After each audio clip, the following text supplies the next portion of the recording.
Perfect. Okay, I just turned my mic on. Okay, I can hear you fine. Mark, thanks for promoting me. Okay, Awesome. great.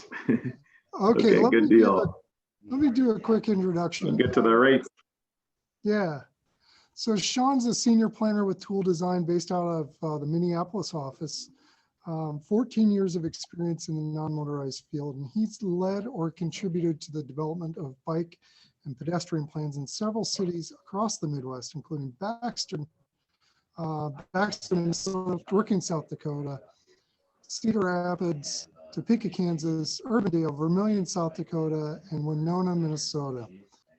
He's led the completion of the Hennepin County, Minnesota Bikeway Maintenance Study.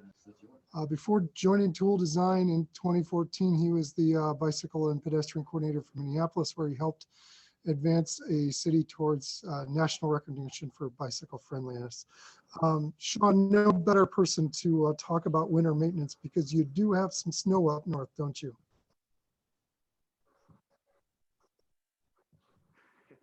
Yes, we do.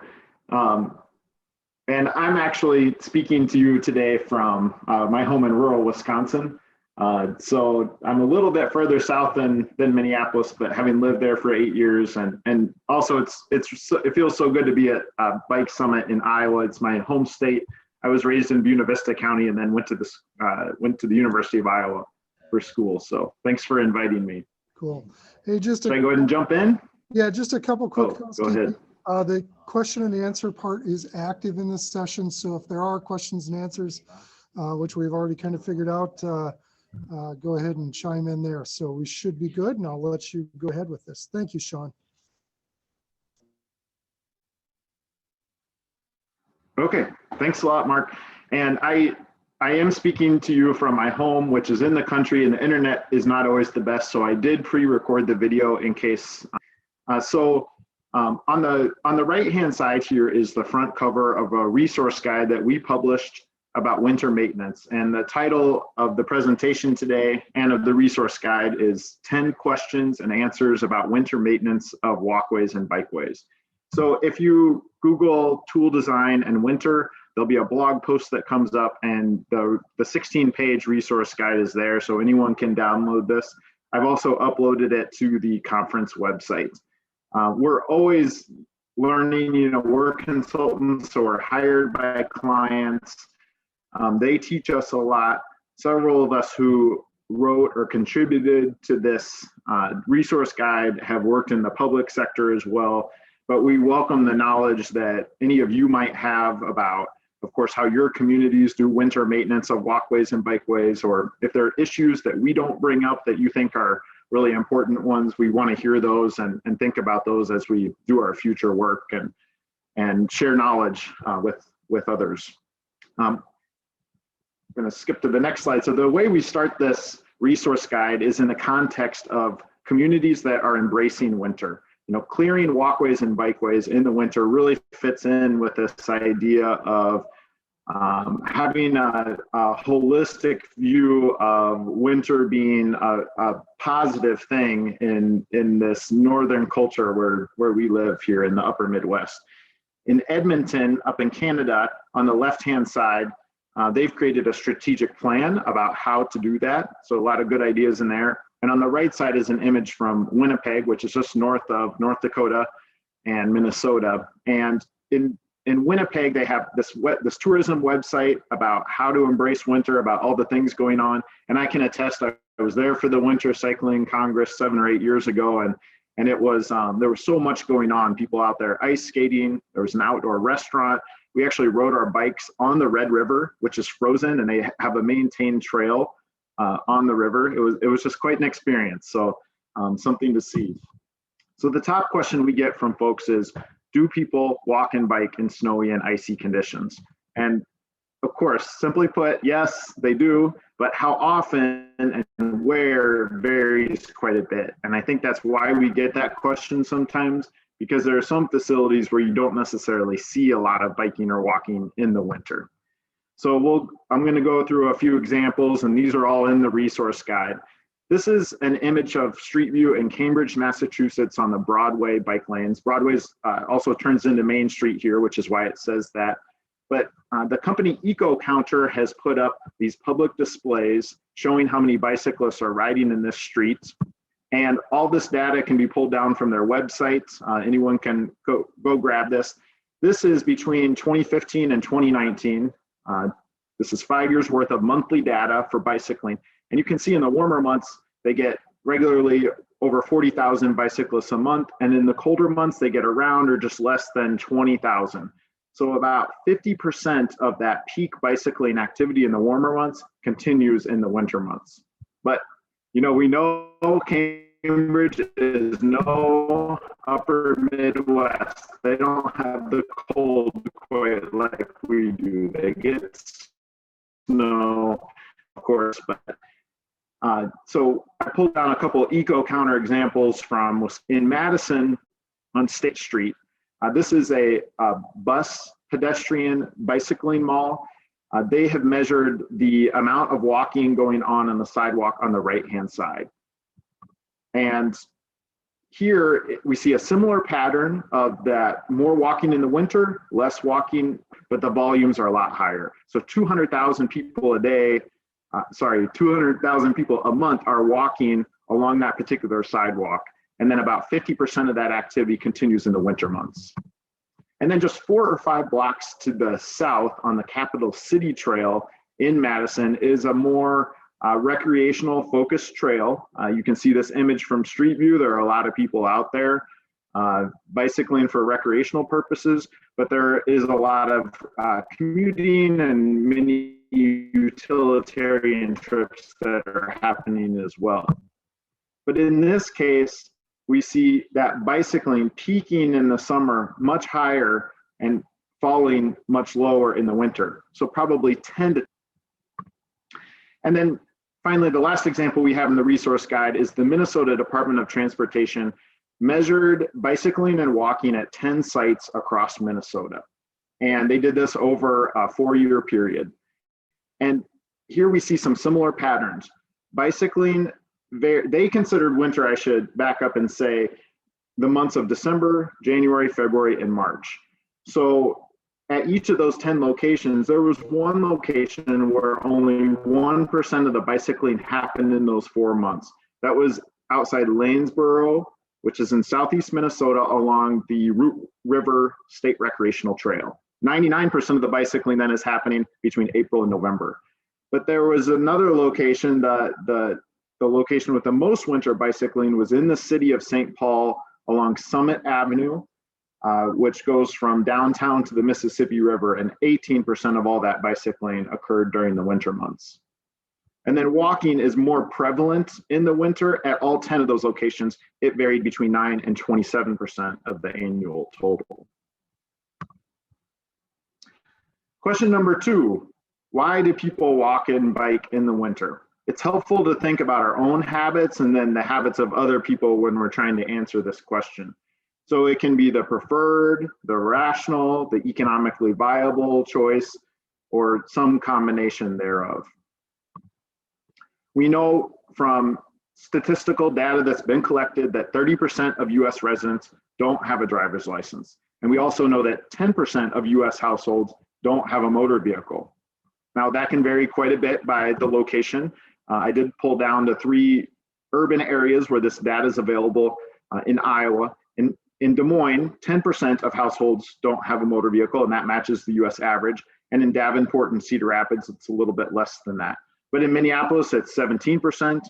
And in New York City, which is the most extreme example of this case, 54% of households don't have a motor vehicle. So a lot of people, of course, they are going in these locations, or from these households, I should say, are going to be walking and biking in the winter out of mere necessity. Now, the types of trips that we take by car are also very similar to the types of trips we take walking and biking. People are going to work and school, they're shopping, visiting friends and relatives, going to the doctor, going to a ball game, church. But these 2 cases down below, you know, there are a lot of people who are going to be walking to and from bus stops, and then, of course, light rail and subway in bigger areas. And then through the surveys that we do for our pedestrian master plans in the Midwest, one of the most common reasons people report to us why they're walking is they're out there walking dogs. And we see a lot of that activity continuing in the winter. So just a variety of reasons why people do this. And when we're thinking about, why people are out there and how we should be maintaining, if we are planning for those most vulnerable road users, these people often don't have driver's licenses, so they are going to be more likely to be walking and biking. People with disabilities and older adults and children, if we're maintaining for them, it's going to help everyone out, everyone else in the less vulnerable road users as well. So question number 3, will more people walk and bike if infrastructure is clear of snow and ice? And surveys say yes. And I'm going to walk through some of those surveys. So about 6 years ago, Tool Design partnered with Hennepin County, which is the county that covers Minneapolis, to survey folks. We surveyed over 1,000 people about what was deterring them from biking in the wintertime. And people told us, 50% of people said that the lack of clearing of bikeways was a major factor in why they weren't biking in the winter. In Toronto, there was a study published in the Journal of Urban Health, and this surveyed older adults about what was preventing them from walking in the winter time, and icy sidewalks and street crossing puddles at curb ramps were the top reasons why people weren't walking. In Ottawa, also in Canada, of course, they did a cycling plan 8 years ago, and there about a third of the people were saying that lack of winter maintenance was deterring them from bicycling in the winter. And Ottawa instituted more maintenance on their bikeways and then subsequently measured and saw an increase in that amount of winter bicycling that was happening before and after. In Vancouver, this was a really robust study completed by several researchers. They asked people, they gave them all these different factors, asking them, does this factor make it more likely or less likely that you would be biking? And so there's about 50 or 70 different factors here, and I pulled the top 3 motivators and the bottom 3 deterrents. And so out of that huge big list, the route being icy or snowy was the top deterrent for people bicycling up in Vancouver. And finally, the last example we have is more of an anecdotal one from one of our contributors to the resource guide. Andy Clark used to be the president of the League of American Bicyclists. He works for Tool Design now. He told us the story of how in Arlington, Virginia, which is a suburb of DC, they put trail counters out on their trails many years ago, and they were measuring the amount of bicycling year round. And what they found was that when there was a snowstorm, there would be a complete drop off in bicycling. No bicycling would be happening because they weren't actually, they weren't clearing their trails at that time. But else, throughout the rest of the winter, people would be bicycling. And so they decided to institute a network of 10 miles of bike trails that they would clear. And those are signified by the colored lines on this map. And subsequent to that plowing, they then started to see people bicycling in the day of, the day after, in those immediate days right after the snowstorms. So it's very clear that if you do the clearing, people will come out there and use the facilities. Question number 4, who is responsible for winter maintenance? Property owners or government agencies, and what are the challenges? I think this is probably has been the most difficult question for us to answer.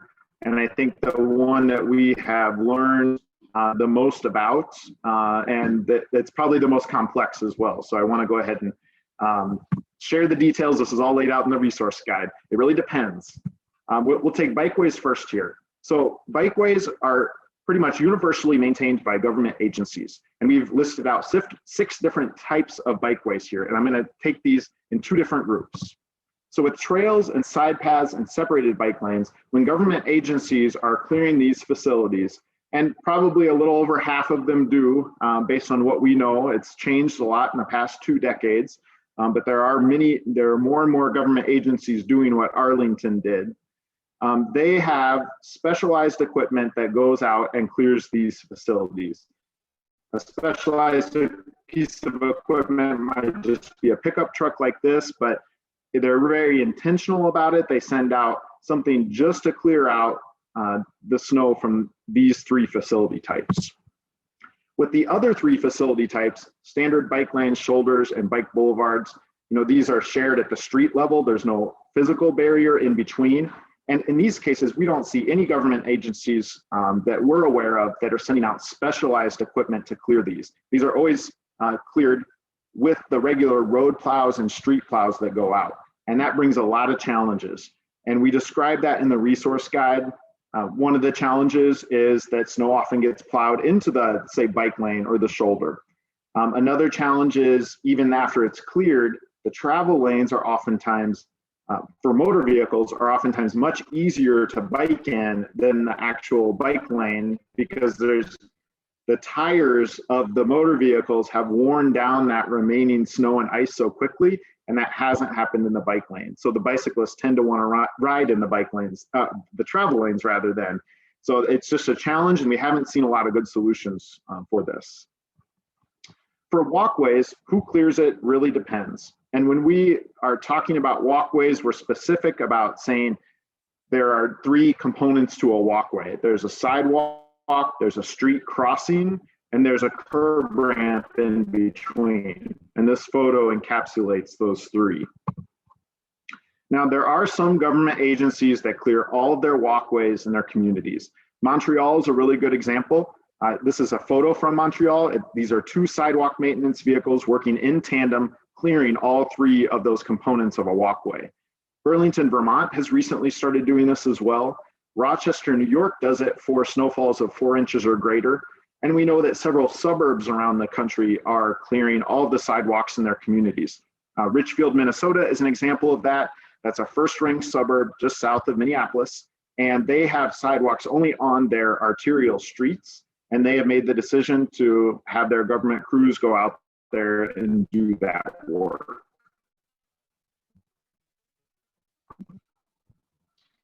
But the more common model is individual property owners doing the snow and ice clearing. And what we're talking about as far as components go are mainly sidewalks. We're not talking about street crossings, because a property owner is not going to do those, of course. And curb ramps are somewhere in between. That joining area can be very confusing. And then in these situations, there's always an ordinance in place that the community has. They typically require snow removal within 24 hours, although that can vary. There is enforcement that is typically reactive in nature. So folks may complain to the government agency, and there'll usually be a staff person who handles those complaints.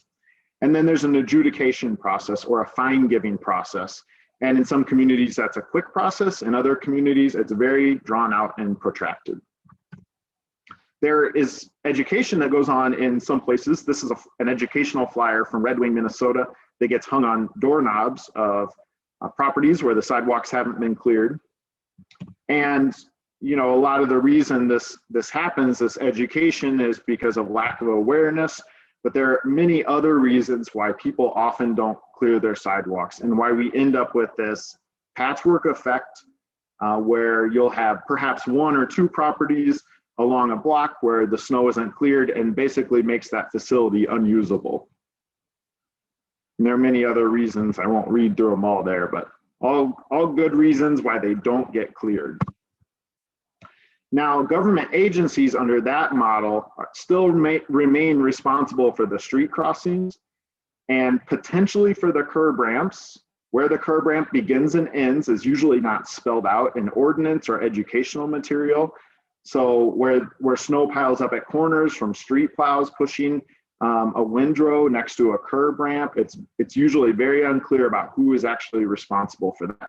And then push buttons at stoplights, those also remain the responsibility of the government agency, and oftentimes they don't get cleared. Now, there are some communities in the country that have a different hybrid or partial municipality-led model, where they'll pick certain routes where the government agency will clear the snow and ice from sidewalks, but other routes the individual property owners remain responsible. So this image is from Duluth, Minnesota. Bangor, Maine is the other example that has a system like this. And in this case, they have color coding based on the different types of reasons why they're clearing sidewalks or walkways along those particular routes. On the right-hand side, it shows the complexity of what happens when you have this sort of a system. You'll have corner lots where the municipality, or in this case in Duluth, the county actually does some of the clearing too, where that government agency will clear the side of one of the sides of the corner lot, and then the private property owner remains responsible for the other side. And then finally, the last sort of hybrid model is winter sidewalk maintenance funding by district. So sometimes, especially usually a group of businesses or commercial type properties will petition a city to say, we want to be self-taxed, we want to pool our money and then have a board and hire a contractor to do some work, or put out some planters or whatever it is. And a lot of that tax revenue in the upper Midwest goes toward hiring contractors to clear snow along those walkways. So that's a challenging question. That's all we've got on it in the resource guide. Question number 5, what are the best ways to remove snow and ice from walkways and bikeways while also caring for the local ecosystem? So we've split this out by time period with a snow or an snowfall or an ice storm. So before the winter precipitation event, many communities are spreading salt brine onto walkways and bikeways. On the left-hand side, this is a separated bikeway in Minneapolis that has that pre-treatment on it, and the travel lanes adjacent do not. On the right-hand side, this is an example of a vehicle that is spreading this on the UW-Madison campus. There are pencil spray nozzles at the back, and that's how you end up with those white lines, and it's salt mixed in with water. There's a lot of advantages of doing it this way. It lowers the melting temperature. You get better salt penetration than spreading granules. You also get reduced salt loss because when they come out of spreaders, those salt granules, they can often bounce and scatter and not land where they're intended. But this really can't be done before a rainfall. And a lot of our winter weather events will start as rainfalls and then shift over to snow and ice events. And so it's not effective, and it will hurt the local ecosystem, our local waterways, since that salt does not break down. During a snowstorm, you see clearing going on for the very reason that this image shows that our footsteps compress snow and actually bind the snow to concrete or asphalt. When you have one person, it's not a big deal, but when you have 40 or 50 people, it can make it very unwalkable if no one clears snow during the event. The same thing can happen with bike tires on the trail. And then after an event, clearing snow and ice, this is the most prevalent way it happens. If you spread materials like salt and sand, it can improve traction, it can speed up that melting process. But if it's not done in a timely manner, and if the temperature falls far below freezing, and if that initial storm was anything to do with rain or ice or slush, that can become frozen in place for weeks or months. And in this example, people are no longer using the facility. They're walking to the side of it because it's not safe to walk in the middle. They get a lot more traction on the nearby locations. So question number 6, what type of equipment is needed? That varies a lot from shovels to pickup trucks. The operators also vary from pedestrians to licensed drivers. And the attachments can include plows, blowers, brooms, and spreaders, like in this example here. This is a sand spreader in the back of a pickup truck that's clearing a trail. Now, walkways and separated bikeways have a lower width and weight restriction. So you can't put street and road plows on most bikeways and walkways because of their width being narrower than those vehicles. Also, for the reasons of weight, there are restrictions because of how they're designed. A road or a street plow would very easily tear up your typical asphalt trail. Now, with that equipment varying in width, the general rule is that it should never be wider than a walkway or bikeway. So I'm going to run through some images of different types of equipment. This is that same pickup truck, but at the front, from the front view, that has a plow attached to the front. This is approximately 8.5 feet wide, and so it's great for clearing trails, side paths, and two-way separated bike lanes. This here is a skid loader with a snow blower attached to the front. This is about 4 feet wide. So in addition to those other facility types, it can clear walkways and one-way separated bike lanes. And the snowblower is often added to the front when there are snowfalls of 6 inches or greater, or when you have a windrow that has been pushed up onto a bikeway or a walkway from a street plow. That greater depth and the packing into the snow requires a snowblower in many of those instances. This is a very similar vehicle to a skid loader, except it's called a miniature tractor. We found this one in Eden Prairie, Minnesota. And finally, several communities, government agencies will convert their lawnmower fleet to a winter maintenance vehicle fleet in the wintertime. They'll take off those mower blades from the front, and they'll do different attachments. This one has a broom on the front. And brooms are great for clearing snowfalls of less than 2 inches from a bikeway or a walkway, and also following up on a plow or a snowblower to get that last bit that's not cleared by those different attachments. So question number 7, does the Americans with Disabilities Act require snow removal on walkways in the winter? The answer here is yes, and we've got a couple references for folks in the resource guide that they can look to and click on. It will take you right to the memos.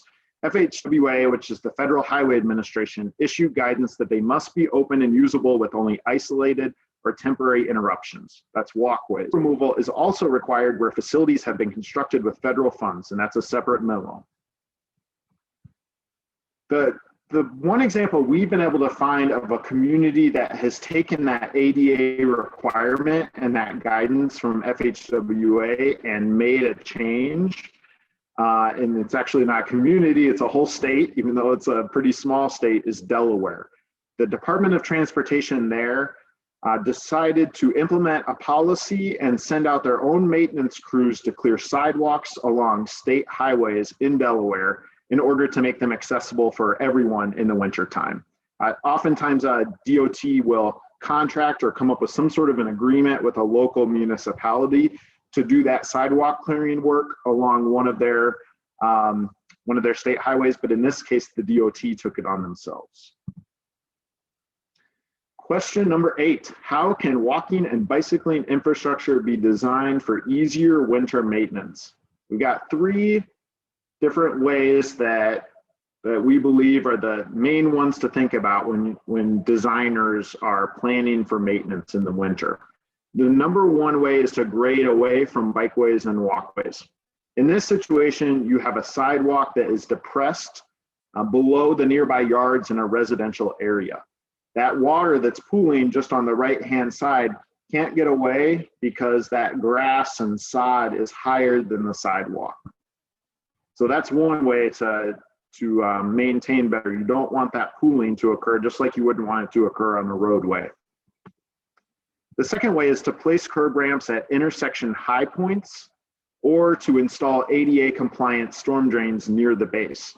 Now, it's not always possible to install curb ramps at intersection high points because many intersections are flat, but those storm drains can be placed just offset from the base of a curb ramp to take care of a lot of that water that ends up pooling there. If for some reason it needs to be installed where pedestrians would be walking, then it has to be ADA compliant because you can't, you have to be careful that people aren't going to get canes or wheels of other assistive devices. If it's a trail, you don't want bicycle tires to be caught in those, so that has to be thought of. And then the last way, and it's a really important one, is to include space between streets and bikeways or walkways for the storage of snow in winter. In this case, there's about 4 feet between the sidewalk and the street. In more northern areas or areas that get very heavy snowfalls regularly, it's important to try to get up to 8 feet if possible. But if it's not possible to have snow storage, there really should be a plan in place. Designers should be discussing with maintenance officials and other administrative folks who are responsible for funding to plan for off-site snow removal. And many communities are installing separated bike lanes that are at the street level. There's no street reconstruction going on. So great examples in the East Village in Des Moines. There's a bike lane right along the curb. Because the street hasn't been reconstructed and because of the way everything is laid out, the bike lane is actually in the spot where all the water flows from the crown of the roadway on the right-hand side. So there's a slight tilt to almost every roadway in urban areas and in a lot of rural areas as well. So if a snowplow comes along here and pushes the snow into the buffer zone, there's a pile of snow that sits there. And in the daytime, when the sun comes out after a snowstorm, if it's warm enough, that snow will start melting and that water will start flowing right across the bike lane. And then at night, when it gets cold and falls below freezing, that water will turn into a nice, not nice, ice puddle, an ice slick, almost like an ice skating rink. And in order to take care of that problem, the snow has to be removed between the travel lane and the bike lane. The more ideal solution, obviously, is to reconstruct a roadway and create good drainage from the beginning. But many communities are doing this because, this is a cost savings measure as far as not reconstructing a whole roadway. But then the flip side is there is more maintenance responsibility. And we think it's a good idea to do this. Many streets in Minneapolis, we know their crews have done this on several of their separated bike lanes. Question number 9, how should transit stops be maintained in the winter? On the left is thumbs up and the right is thumbs down. So we know through seeing different examples what's good and bad. But we've got some guidance in the resource guide from the Massachusetts DOT. They recommend 5 by 8 foot areas cleared of snow and ice where people are boarding transit vehicles and getting off of them or alighting them. So, in buses, that's going to be 2 different areas. If you live in a community with light rail facilities, that's going to be the entire stretch of wherever the vehicles stop. And then there should be a minimum 4 foot wide path connecting to nearby walkways. And that's an ADA requirement. And then also having a clear idea of who's responsible for maintaining transit stops. It can vary from transit agencies to municipal crews to private property owners or some combination thereof. And making sure roles are clear, that leads to better transit stop maintenance in the winter. And the final question, where's the money going to come from for all this maintenance work? You've got your biggest need being staffing, the salaries and the benefits, but then equipment and materials are additional costs. Most communities use their general tax funds, which is some combination of property tax, sales tax, some communities have those, and then income tax revenues often come to local communities through the state where they're at. They're oftentimes called shared revenues. So it's all pooled together and communities use those general tax funds to fund this. But in Rochester, New York, they have a unique model where they charge an embellishment fee to clear those 4-inch plus snowfalls. And they base that on the length of frontage of a lot.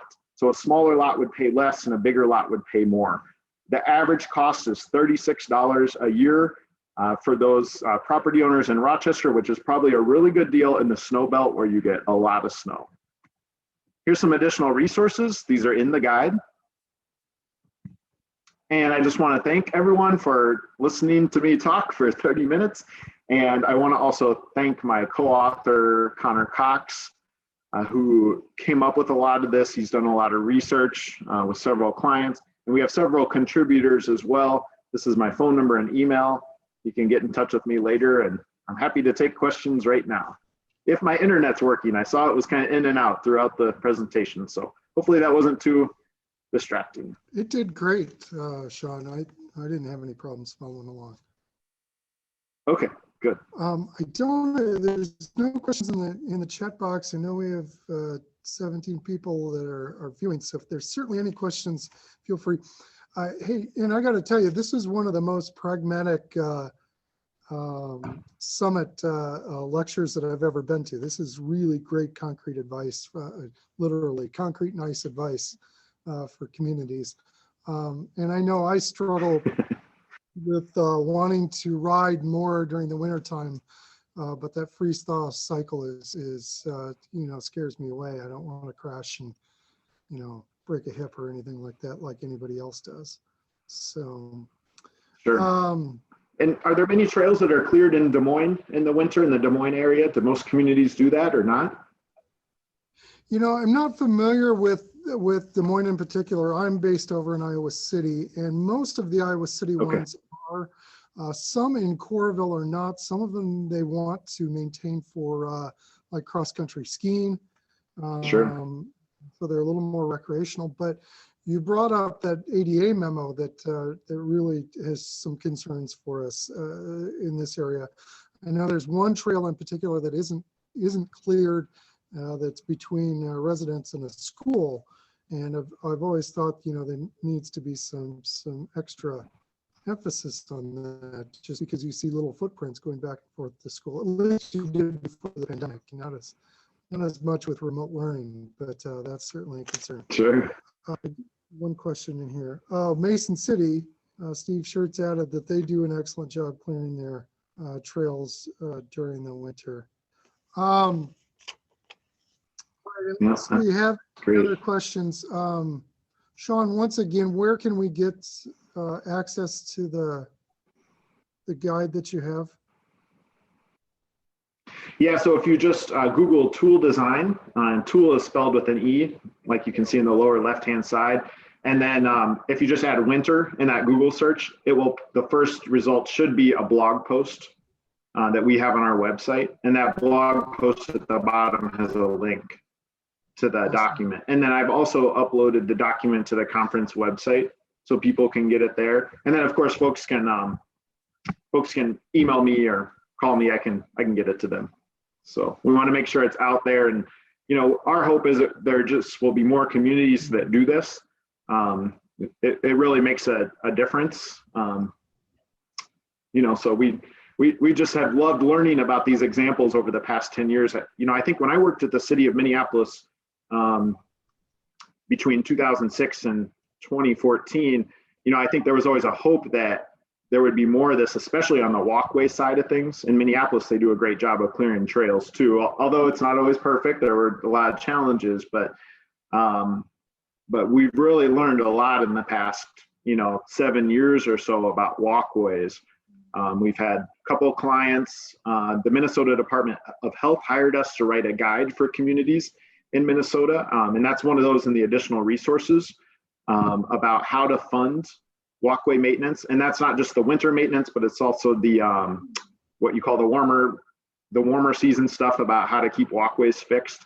And we've got a lot of information out there about bikeways and trails too, how to maintain those in the warmer months. So that you'll also find those in those additional resources. So, maintenance is really a year-round issue. I think I've noticed, in my work, especially when I was in Minneapolis, a lot of attention went to those vehicle crashes with bicyclists and pedestrians, less so, but even though those tend to be more common.